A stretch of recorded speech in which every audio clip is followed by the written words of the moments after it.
Welcome back, everybody. Hope you enjoyed last week's episode. And I know you're going to enjoy part 2 with Seth Breedlove. Thanks, everyone.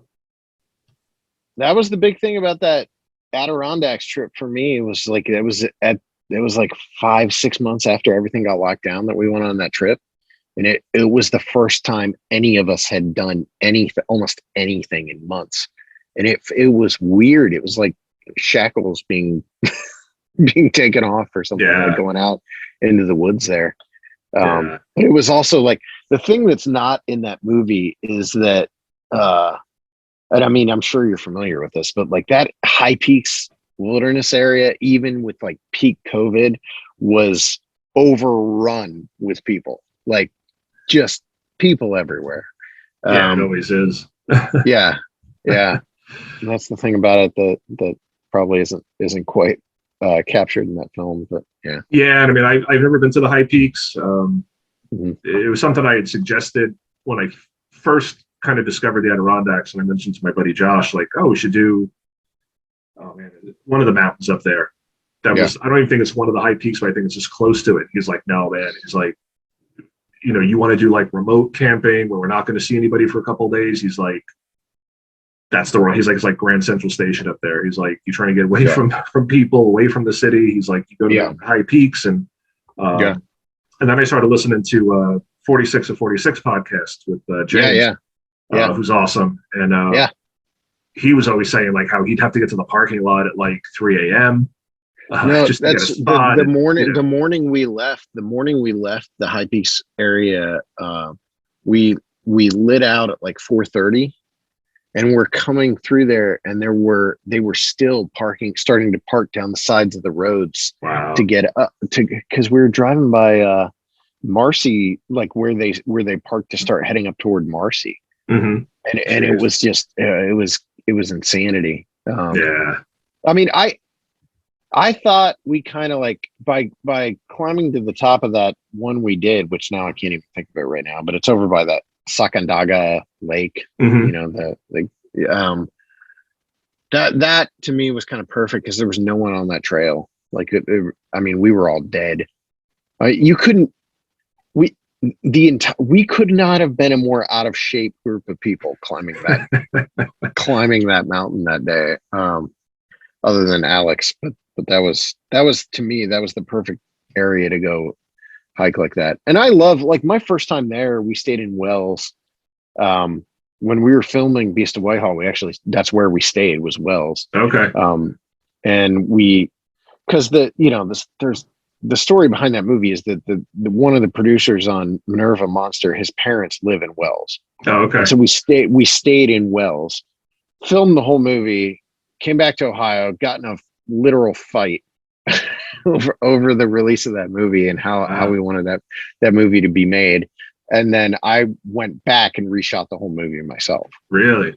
Yeah, that's how Whitehall. So there's a second version of Whitehall that exists, not edited, but like the footage I have is really bizarre because there's like, I go through we could very easily make a very long Beast of Whitehall. Like a full length extended director's cut. It'd be, I mean, I did a director's cut, but it's even that I was looking at it, I was like, I mean, even that I just added like 10, 11 minutes, something like that. So that's one of those ones those first two movies are the two that I would most like to go back and like remake, like Minerva and Whitehall. Just because there's so much more to those stories, like especially Minerva, just because there's the family, like the stuff the family encountered in post 1978 is actually way more interesting than what happened in 78. Yeah. I love the 78 story, but the things that they experienced post 78 has been echoed in what we've experienced out at the cabin. And so I'm pretty sure like they were telling the truth about things that I thought was probably not truthful not them personally, but when I initially heard some of the stories, I thought they got to be exaggerating some of the stuff. Now I'm like, I don't think they were. Like, I don't know what it is that is drawing Bigfoots out to Minerva, but they're there. Like, that's all I know. That's interesting. Yeah, it's a weird thing. But we're moving on to that Leesville Lake area, which you'll see in episode 6 of Bigfoot Project. That's where we took Cliff there because we were like, there was nothing going on out at the cabin, and we're looking at maps. We're looking at these maps like they're not here. So where the heck are they? Because they got to be somewhere nearby. And we're looking around. I'm like, Heather grew up at Leesville Lake. Her family's house, her mom and dad's house, is on the backside of Leesville Lake. Okay. And she's like, why don't we go to Leesville Lake? It's like 15-minute drive. It's like the perfect place. There's stories out there. We're like, yeah, let's go. We drive out there. We park. We're parked next to an abandoned house in the woods. We get out of the car. We walk like 5-10 minutes into the woods. We find these really huge rocks. We walk up on top of the rocks. We're up there for maybe 30 seconds, and then there was just the clearest vocalization I've ever heard in the woods. Like just 100%, not 100%, but I can tell you I've never heard anything like it. And it was either a person or a Bigfoot. Like there was really no wiggle room in between. Yeah. And I don't necessarily think it was a person because of where the sound actually came from. But really crazy place. So we're gonna go back. That's where Cliff, when he comes in August, wants to go camp out there. Oh, nice. So I think we're gonna head back to that area. Yeah, I think the Bigfoot project is gonna morph a little bit. Like it started out as this very much this like just focused on the cabin. Now I think it's going to change a little bit, and we'll start moving around Carroll County and some of the surrounding area around the cabin. Although awesome. I do think they're still there, and I think like more stuff's going to happen there. That's awesome. So, I mean, that's because that's on her property, right? It's on Heather's property, the cabin. Yeah, I mean it's easily accessible, and it's weird. Mm-hmm. like there's constant bizarre kind of stuff happening there, whether like some of the stuff's totally explainable. Like we had the episode about the bone pile or whatever, the pile of bones that we found in the woods. So there's 2 piles of bones. We know that the one pile there's like 60 cow skulls in the woods. We know that is a farmer throwing those skulls and throwing the carcasses into the woods there. What is weird is that those skulls are being dragged about a half mile over, up and down hill, through a woods, past a coyote den that's maybe 300-400 yards from the bone pile. Like all the way, like all this way for no apparent reason. Yeah. And some of these some of the pieces of the skeleton, it doesn't make a lot of sense. Like, it doesn't make a ton of sense. So that's weird. And then something hung a pelvis in a tree that might be nothing or it might be something. So that was the thing that happened during the winter that was kind of weird. Other than that, there's no activity there. I mean, it's been dead. There were weird lights. We had lights. We've had, what I would call lights in the woods. The Ridge, which is going to be our next YouTube series, right? Should be out next month. We captured the clearest orbs you're ever going to see on camera. And I hate to say that because like you say orbs and you think like the dust things. These are literal lights in the woods that a party. I mean, there was probably 20 of us out there that night. We all saw them. Zach, who is my director of photography, who is 1,000% a skeptic. He will laugh at all of this stuff, like still to this, like just doesn't consider any of it real. Had like multiple mystery lights go right in front of him, maybe like 40-50 feet. Wow. While we were filming out there that night. We had wood knocks. The Ridge popped off on the second filming trip out there. So I'm excited about that too, because the lights that I saw in the woods on the Ridge looked really similar to the white light that I've seen in the woods while filming Bigfoot Project. And these are I don't know how to explain it.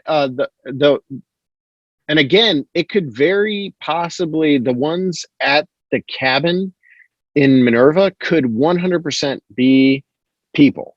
Because because it seems like it's this white light just kind of drifting through the woods, and it looks almost like an LED when you see it.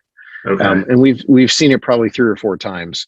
The ones on the ridge, that's not what it is, because we literally went toward it, it disappeared, and then came back. Okay, so this is what happened.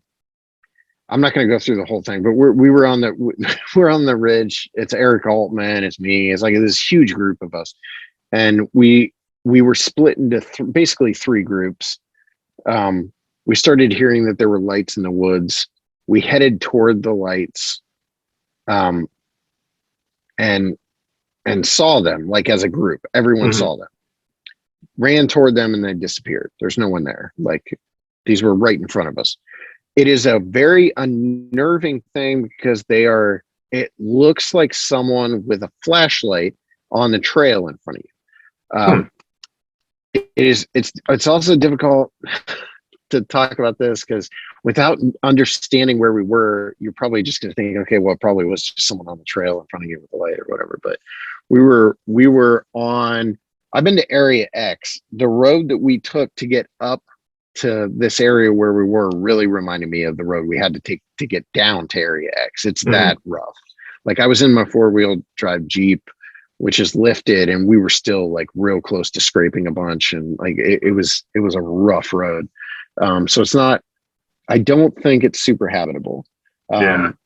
We saw some really weird stuff that night, but the weirdest was there was this one point where we had already seen the lights. Myself, Courtney, a couple other of Eric's people had gone back up to Eric, and we were standing with Eric. We were looking down a path in the direction of the rest of our group. And on the trail between us and the rest of our group, these 2 white lights show up. And they were so mundane that I watched them for probably 3 minutes before I said anything. And what I said is, like, can you radio down there and see if Ricky or any of those guys are why they're just standing there with their lights on? So Eric radios them. He's like, why are you guys just standing there with the lights on? They're like, we don't have lights on. And so we're like, all right, there's lights right there. Like, we're staring at them. I had my camera running. This is all on camera. Wow. And I'm like, I'm looking at them. So I'm just going to go toward it. So, like 4 of us just take off down the trail toward these lights, and we're filming them the whole way toward them. They're on camera. We get within probably like 20 yards and they're gone, and we're freaking out, and they're like, they're not here. So we get up there, we're standing there, we're looking around, there's no lights. The rest of our group walks up. They're like, what was it? We're explaining what we saw. What's really weird is that Eric and them were still looking at the lights.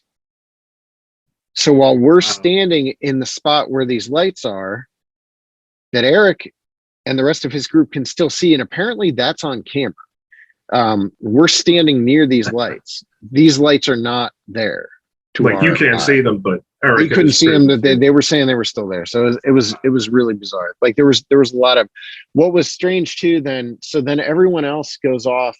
And I hate to say this because it's going to immediately sound like I've gone woo. I haven't. I'm still convinced these things are apes.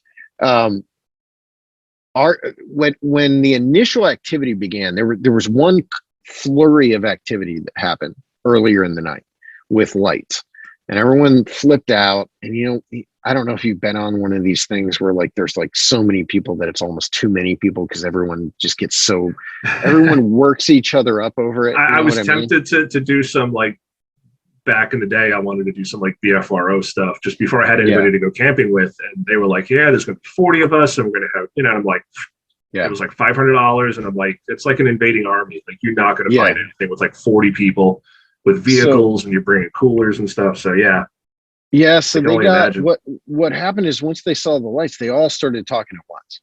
And like I said, I'm antisocial, so I walked away because I couldn't deal with it. So I walked away, and I walked up on this hill, and I was standing on this hill, and up at a spot where earlier in the night we had been, where we had heard something. There was like the clearest wood knock. And again, I was filming, so this should be on audio. There's the clearest wood knock you could hear. There's like 2 wood knocks in the middle of all this insanity down here. And it was a wild night. But the activity there is really, really similar to some of the stuff we've experienced in Minerva. I don't, I think mystery lights happen all over the country. I don't necessarily think it's a paranormal phenomena. I really don't. Like, I think there's potential natural, reoccurring, some sort of natural phenomena at work. I'm not smart enough to know how to put that, but I've talked to people. They call it preternatural. It's usually something that's, supernatural is kind of outside this world. So you're talking spirit world. It's another dimension. Preternatural is usually something that we just don't understand yet. It exists. It's a part of nature. They have the, sky quakes or ball lightning coming from earthquakes. They think the tectonic plates rubbing, it can release ball lightning, and there's some science behind it, but they're still just like, we don't know what this is. So I tend to agree with you on that it's probably something natural that we just don't understand yet. Here in Ohio, we have a place called Rogues Hollow, and it's like 10 minutes from where I live right now. And so there's all these legends that surround this place. It at one time was supposedly the most dangerous town in America. Like Billy the Kid supposedly hid out there and all this stuff. And but it's like, it was a coal mining town. People were murdered by the day. There's all these legends surrounding it. There's like Satan rides a headless horse there, and there's like a ghost train, all this stuff. But one of the big ones is the spook lights. And I went down there once and talked to some of the historical society people, and they laughed it all off except for the spook lights. The guys were like, "Oh yeah, all of that stuff's fake except for the lights." They're like, "We see the lights all the time." He's like, "It's some sort of gas. They follow the creek." And I thought that was super interesting because it was at the point where we were making the Brown Mountain Lights episode of On the Trail of UFOs, and it just anyway, I don't know what to make of some of the weirder stuff that goes on when it's connected to Bigfoot, other than I think there's weird stuff that goes on in the woods in general. And so and I I've had that myself. I've been camping since I was a kid, but we did kind of like family campground stuff. So me getting into the Adirondacks was very different for me because there's not people 20 yards this way and 20 yards that way. There's nobody. You're up there, and I've had some like weird stuff happen that I can't even categorize, and I've never told anybody. I might talk about it on the podcast at some point, but lights, voices that that at the time I was like, oh, someone's coming into our camp. I hear two women talking, and someone's coming in. It's really late, and they're probably going to have to camp here with us. And then nobody shows up. And it's just and you're hearing it. It's not you're not hallucinating, and just some other weird stuff too that I won't get into now. But I think when you're out there, and I don't know what it is. I don't know if our senses, when we get out of society and out of civilization and we're away from our TVs and phones and computers, that something in us is just more attuned to the weird stuff around us. But you go out there enough, you're gonna see some weird stuff, and you hear this from everybody. A lot of people will say you go out into the woods, you spend enough time out there. Not every time, and it's not going to be all the time, but you spend enough time out there, you'll have some weird experiences. Yeah, and I don't necessarily connect it to Bigfoot. I think there's a coincidental aspect to that. But I don't know. I love the weird stories. I just personally, when I talk to people that have experienced Bigfoot or encountered Bigfoot, or I go off the stuff I've experienced myself, I have a hard time connecting it to some of the even some of the stuff that I've experienced on the same property where I know Bigfoot is. Right. I have a hard time connecting them because it doesn't make a lot of sense to me how those things would be connected. I grew up on, like, especially as the older I get, the more I appreciate where I grew up, because I grew up in this tiny town in Ohio that sort of sits. Strasburg is the northern tip of the Sasquatch Triangle, which is like Don Keating coined that term back in the day, the godfather of Bigfoot research in Ohio. And Strasburg's right below Bolivar. And so like we were right on the cusp of like like the Sasquatch Triangle. And as a kid, I'd never experienced anything that I would consider weird relating to Bigfoot. But we grew up in the woods. Mhm. So we lived in a neighborhood. Our house, our front yard was like your classic suburban 80s, 90s neighborhood. Okay. But our backyard was the forest. There was nothing. And then when you walked out the back door, if you went into those woods, you could be in woods, you know, other than hitting like New Philadelphia, you could be in the forest all the way down to Salt Fork State Park, Wow. which is like 45 minutes an hour away. And that's what I grew up in playing in as a kid. And again, I never experienced anything that I would consider weird. We heard screams a lot as a kid. Back in the there used to be rumors about like satanic devil worship going on in the actually where we shot the the bone house scene for Momo. Oh, okay. Yeah. At the end of the posse sequence, he falls into that. That's an old those are the ruins of what was like the Zor. I think it was like it was a factory of some sort, or a mill in the 1800s, but that was a really like popular area back there during the 1800s. And then even in the early 1930s, Al Capone used to go to a dance hall down there. Wow. Because you know about, I don't know, dude, there's so much about this area that I could go off on tangents about, but you know, like Canton was called Little Italy or Little Chicago. Oh, because really? it's modeled after Chicago, and because so many of the mob that hung out in Chicago used to come to Canton, and then by proxy they would end up in Zor at this dance hall that eventually suspiciously burned to the ground. But there, as a kid, like you heard all these stories about like devil worship in the woods, and you know, like I remember hearing stories about UFOs. Kids would say don't go out in the woods after dark or the Minerva Monster will get you, but that never meant anything. There was when I was like 17 or 18 years old, I had this friend Gary Reniker who washed dishes at a local cafe, who would give me free cinnamon rolls if I came and hung out and helped him wash dishes.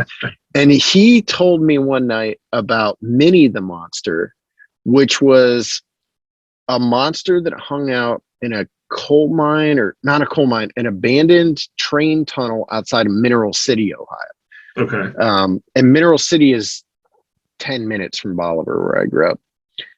But that wasn't stuff I was aware of until I was way older. You know, like when I was really little, we never heard anything about Bigfoot. But we spent every minute in the woods. I don't know what this is the problem when you interview me now. I'm 40 years old. I get lost. I don't know mentally what I'm talking about, but yeah, that's it. Interesting. Yeah. All right, man. Do you have a little bit more time, or you need to get going? Yeah. Or, No, yeah. Yes, I just wanted to touch a little bit on American Werewolves, because you were kind enough to let me get a preview copy of that. Yeah. Very cool flick. I watched that yesterday. It's got kind of a, because you mentioned Momo earlier and how that had a like 70s feel to it, and this one's got more like that 80s, like Stranger Things. This is like very early 90s. So it's, you know, the show Sightings? Yes. Or what was the other one? Beyond Belief? There's a whole bunch of those, like Sightings, there was Encounters, there was Beyond Belief, there was okay, so the opening, do you know the little like title card that opens American Werewolves? That's literally I probably shouldn't say this because someone will end up suing me. That's literally the opening of Sightings. Like I pulled that title card from Sightings and put it in our movie. Sightings was 90s. I'm thinking 80. This is a very specific. It's a very specific time frame, but it feels 80s because you're still in that like transition era. But that's the era. So if you go, it'd be like watching our movies. You go Momo, and then Invasion on Chestnut Ridge, and then American Werewolves. that'd be your progression. Yeah. But so I mean the werewolf thing, the Dogman thing, that's always perplexed me too, because I've always felt there's been like this overlap with Bigfoot. Yeah. So it's honestly, it's not something I've researched much. I'm tangentially sort of aware of Beast of Bray Road and just dogmen in general. Right. But whereas for most people anyway, with Bigfoot, like you mentioned, the woo people, with Bigfoot, it's for most people, I think it's a primate, it's undiscovered primate. It's very sort of terrestrial. It leaves footprints, it leaves scat. People see it eating fish or drinking water, like something that could travel through portals or dimensions. Why would it need to do that? Dogman has more of a supernatural sort of twinge to it. That's, and I'm not discounting that. It's just something that doesn't really enter my realm too much, especially these days. I was younger, definitely, but nowadays I'm much more into like the Bigfoot type stuff, the terrestrial type stuff. No, and same here. Like that, you can't look into Dogman stuff or talk to Dogman witnesses without it going weird real quick. Right. Like, there's only one witness I've spoken to about Dogman who made it sound like it was this really terrestrial flesh and blood creature, and I'm pretty sure that dude was making up his story. Wow. Like everyone else, and especially in this movie, like it's weird stuff. Like Diane is a super believable. Well, first of all, like the movie is unique for STM movies. The closest thing I can compare it to in our stuff is Minerva, just in terms of storytelling, because there's no narration, and it's pretty much entirely focused on witnesses. Minerva isn't only we didn't only interview witnesses, but in this movie, other than Ron Murphy, Elijah, and Shane, every other person in the movie is a witness. Right. And those are the people that get the bulk of the screen time. And so all those people have some weird, like Diane is really interesting because she like her story on the surface seems real kind of mundane. She sees this thing beside her car, and then she jumps in her car, and then except like then you start looking at some of the details of her story, and it's like hopping like a kangaroo. Right. And then also she talks about this electricity that's in the air when it was there.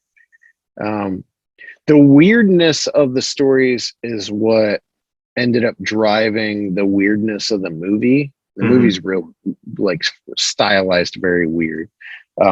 Although that was more because I was rewatching all of Twin Peaks when we started making it. And when we were making it, I was like, I'd really like to do, like, I don't know if you noticed, but the font is the Twin Peaks font. Yeah. I was like, I want to do something that's very like Twin Peaksy, but it ended up kind of taking a different turn, and now it's kind of like a hokey 90s television show. But did you like it? I did, and that's I wanted to say that like, because I'm not really into the Dogman type of thing, and but it really drew me in, and just the witnesses, like I was saying earlier, they seem sincere. And again, I'm not gonna judge anybody's experience. If they say this is what they experience, that's what they experience, and that's personal to them. And there was the one guy, I forget his name, but he was like crying. He found like the bloody clothes, and as he's telling you the story, he's like weeping, and something affected this guy. And I don't know. Well, that's what's interesting about this movie to me is like we've talked about this at least until we did Alaska. These are some of the most insane in terms of just like the details of what happened and like the like the actual encounters. These are some of the wildest stories we've ever captured, the wildest witness stories we've ever captured. You've got a kid being chased through a cornfield. You've got the guy who encountered him twice, and the one time he like tore up his dog and chased him out of the swamp, and then the missing persons thing, and then Martin, who kind of like ends the movie, who's law enforcement. Here's the weird thing about Martin.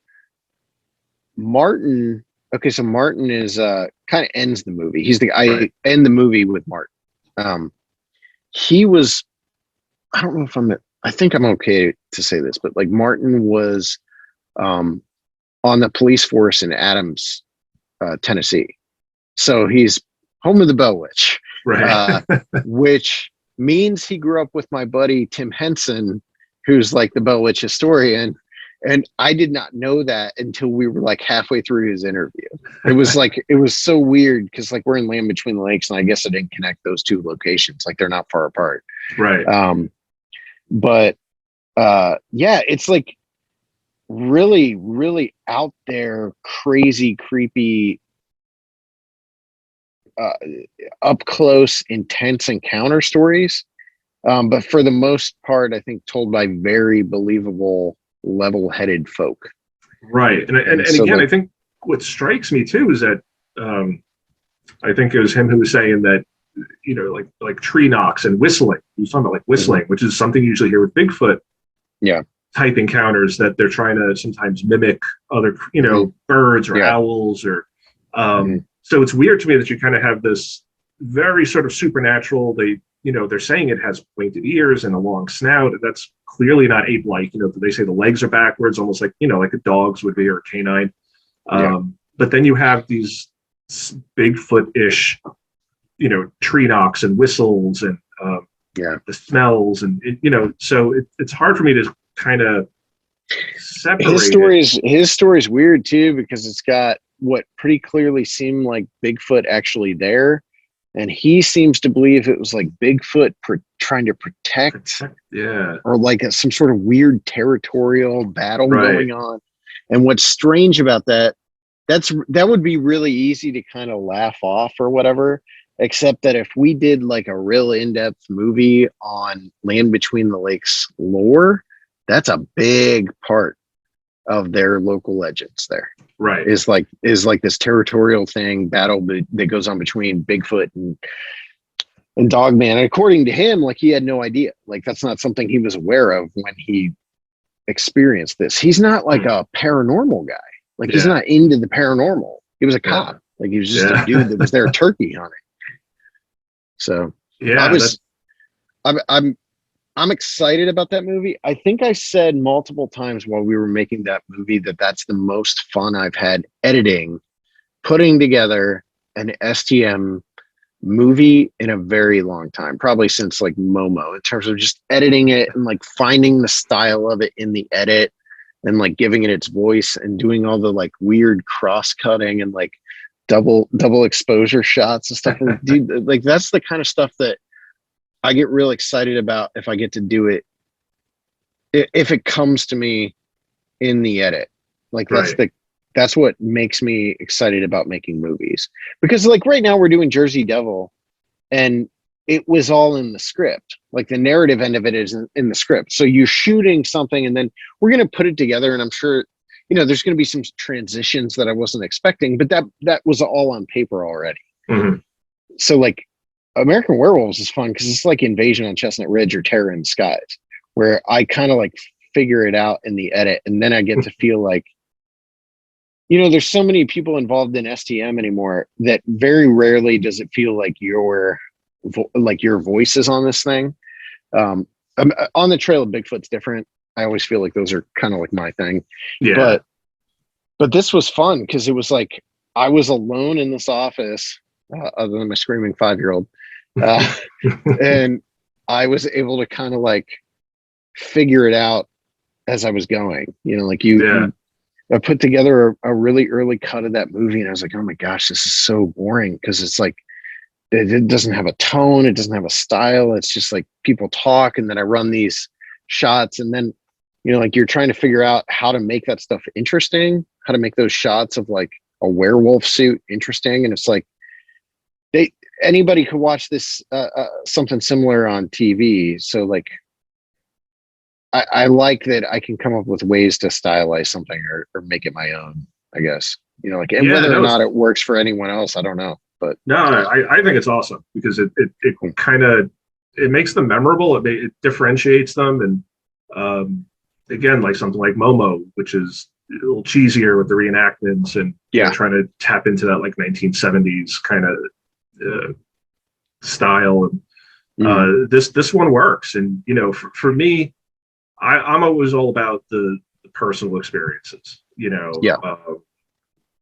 that's why I like a lot of your stuff because most of it is focused on eyewitness accounts. And like, even if all the TV shows, I think like Finding Bigfoot was probably my favorite, not because of what they were doing in the second half of the episode, but the first half, those town halls, and again, some of these people were clearly either lying or severely confused, but some of those stories are just so fascinating. And that's really what drew me in. It was just hearing people's personal stories, people with nothing to gain, everything to lose by going on TV or in a movie and saying, I saw a 7-foot tall dog man, and it's again, it perplexes me. But do you remember there was an episode of Finding Bigfoot? And I'm like you, and I don't say this because I'm friends with Cliff and Bobo or whatever, but I genuinely like that show, and pretty much for the same reasons that you're saying. Like that hit right when I was first getting into all this stuff. Mm-hmm.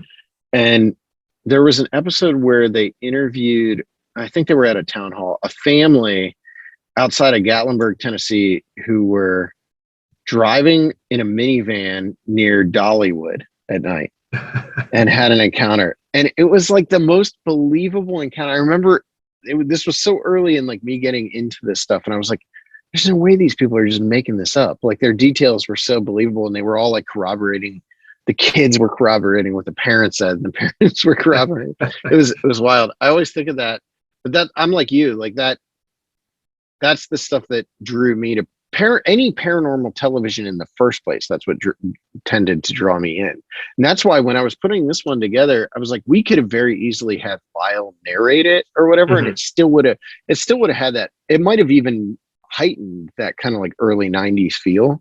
But I don't know if we're going to do any more of these American movies. Mm-hmm. I've kicked around the idea that we could turn this into a series like American UFOs, but the interesting thing about it to me is that the focus shifts from the folklore and the legend building aspect of it, and it puts the spotlight back on solely the witnesses.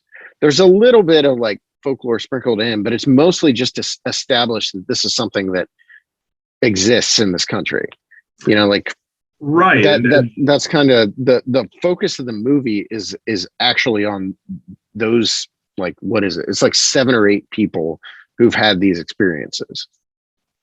And that's I think the folklore has to be there to sort of frame it, to show that this is something that is not just something that people started seeing in the 1970s or 80s, or because a lot of skeptics want to say, this is just an internet fad, or people just hearing stories from other people. And, sometimes you hear a detail, like you were saying earlier, you hear a detail in a story that's not widely known. You don't hear it in other stories, but then you'll talk to somebody 2 years later who doesn't know person A, but person B tells you the same exact story that, again, is not popular in the media. And you're like, that's an interesting detail that you saw X, Y, or Z that did this, and this person is seeing that. It's interesting too, because I feel like the answers to this stuff lie in those stories, lie in those encounters, not necessarily. And this isn't a dig at like anyone that goes out in the woods, because I'm one of the people that goes out in the woods now. But like, I don't know that we're going to necessarily get the answers we're looking for solely by going out and trying to find evidence and that kind of stuff. Right. I've been watching this Skinwalker Ranch again. I'm going back to it again, but like, I've been watching the Skinwalker Ranch show, and the interesting thing about that show is occasionally they will bring in someone who's had an experience on the ranch that corroborates another experience that someone's had on the ranch more recently, or that speaks to something that they've just recently uncovered. And that's what drives me crazy about that show. And like, the production company that makes that show, Prometheus Entertainment, I've had dealings with them. They're super shady, as most production companies are. So I know what they're doing. But I watched the show and I'm like, this company is botching it so bad in not creating a side, like a spin-off show, that literally the sole focus of the show is to go find witnesses in the surrounding area at Skinwalker Ranch and interview those people, and then tie those episodes into the ongoing Skinwalker Ranch show. Because that would, they'd kill. I honestly, I think that show would become more popular than the actual Skinwalker Ranch show. Oh, because definitely. that's what drives me crazy about like the Skinwalker Ranch show or the Skinwalker Ranch thing that Corbell did. Hmm. It's not about the history of that ranch and what's going on there. It's about like present day stuff and like Corbell walking double exposed against like a sky and showing you his really cool like Las Vegas mansion or whatever. Like I want to see. I still don't understand the full story of what happened to the people that own that ranch. And that's a shame. Like, how have we not seen an interview with these people other than what Knapp did? You know? Yeah, Like, and like you're saying, it gets so focused on the area or the evidence, and you're not looking at the bigger picture. And it's like going to, cops go to a crime scene and they're going to just stare at the blood spot on the floor, and they're never going to, like, you got to go next door, talk to the neighbors, talk to this guy's family, you have to expand your circle. And that's, I totally agree with you on that, yeah, you can go into the woods all you want. You can look up into the sky all you want, but to get the bigger picture, to the information that you need to kind of get all the surrounding puzzle pieces, not just that core one, you have to look elsewhere. And the TV shows just don't really do that. A lot of investigators don't do that. They just kind of focus on, okay, this is where it was seen, and let's do this, or this is the house that's haunted, so let's just worry about this, instead of going over the history, going over the lore, looking down alleys that most other people wouldn't look. That can bring in some information that you never would have found otherwise. Yeah. So yeah, it was a really good film, man. I enjoyed it. That's awesome.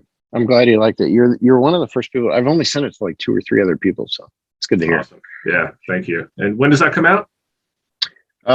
July 5th. So it's coming up quick. I heard. So I believe there's the first trailer drops tomorrow. Is what I heard. I'm not sure how on point that is, but I've been told it did. So I'm still waiting on feedback on when that actually is dropping and who's dropping it. But supposedly the first trailer hits tomorrow. But yeah, I enjoyed making that movie. I hope we can do another one. There's a lot more. So the movie actually was supposed to be 3 chapters. It was supposed to be Ohio, Pennsylvania, Kentucky. And Kentucky was always supposed to be the final chapter. So we filmed Ohio back in like very early January. And then we were supposed to shoot Pennsylvania back in like, I forget when it was. It was like March, like February, March. And we interviewed Ron Murphy and a witness.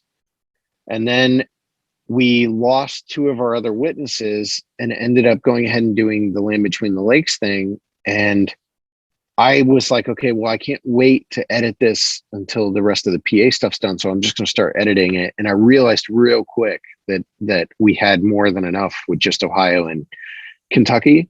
So going forward, I really hope we can do more, because we still have PA. We still have a witness we interviewed in Pennsylvania that hasn't, that didn't make the movie. And then we've got more stuff we can do. And I like the freedom that gives me as an editor more than anything. It complicates things. The easiest thing in the world is to make a movie with like a bunch of talking head expert people, and then just intersperse a few witnesses here and there, and then let Lyle kind of like carry it with narration. That's the easiest thing in the world. I can't express to you how simple and how much of a cheat it felt like making Mothman Legacy after doing Momo, because we had, that was like my follow-up to doing, that was my follow-up Legend movie to Momo was Mothman Legacy. And it was like, well, where's all the, like, this feels like just assembling a puzzle. I already know how it goes together. Like, it just felt like cheating or something. And I still like doing that stuff. And we can find ways to make that fun. I feel like Bell Witch was like that. Bell Witch was what we normally do, but it was like twisting it a little bit, and it was a fun way. But I enjoy stuff like this where you have to like really pick at it to get it to work. Mm-hmm. That's what this. I mean, if you saw some of the early cuts of this, it's wild. Like, just, like way more like folklore stuff. And then I started thinking about it. I'm like, we've already done all the folklore stuff with like Bray Road and and Skinwalker, like, I don't know how much more I need to do folklore about Dogman. And then, I think we tweaked it to where it's like 4 minutes at the beginning of the movie where it discusses the history of Dogman, and then it just goes into witnesses. Right. And that's, I appreciate that. That's more of, I guess that's more my personal interest in this stuff. I love the folklore. I'm blessed with like a multitude of people who are very knowledgeable folklorists, like Heather is in that vein. Like she understands that stuff. She's got a really keen eye when it comes to those topics, but my interest always tends to be the witnesses and their stories. So I think that came through in this one. Definitely, because that's what I picked up from it. It was just like pure witnesses beginning to end, and that's what I love. So yeah, cool. That's the personal stories are really what get me. It's the history has been the history is great, but it's been done. Yeah. I mean, people want to talk about the Patterson Gimlin film constantly, or Roswell crash, or and for me, it's I know that stuff backwards and forwards now. I want to hear what did my neighbor see the other night in the sky? What did my friend see in the woods last week? That's kind of where I'm at. So I love this film, even though I'm not really a Dogman type guy, but it just it pulled me in, and it was really great. So thank you for letting me see that. Yeah, thanks for watching. And I'm gonna let you get going, man. It's getting late, but okay, man. I really appreciate it. Yeah, I mean, I have to give a shout out though. My son Jake and my buddy Scott Perry, they like big fans of yours, and they were really excited I was interviewing you. So I just wanted to say they say hi, and I really appreciate you coming on. So thank you. This was awesome. Me. Yeah, cool, man. And look forward to maybe talking to you again. Yeah, anytime. If you're up for it. Yeah, for sure. All right, man. All right, take care. Take care. All right. Bye. All right, thanks everybody. Thanks to Seth Breedlove for coming on. That was an awesome chat, much longer than I thought it would. Still didn't get to talk about everything I wanted to talk about. But if you like this video, it's our first episode. Please like, subscribe, comment. Thanks again, everybody.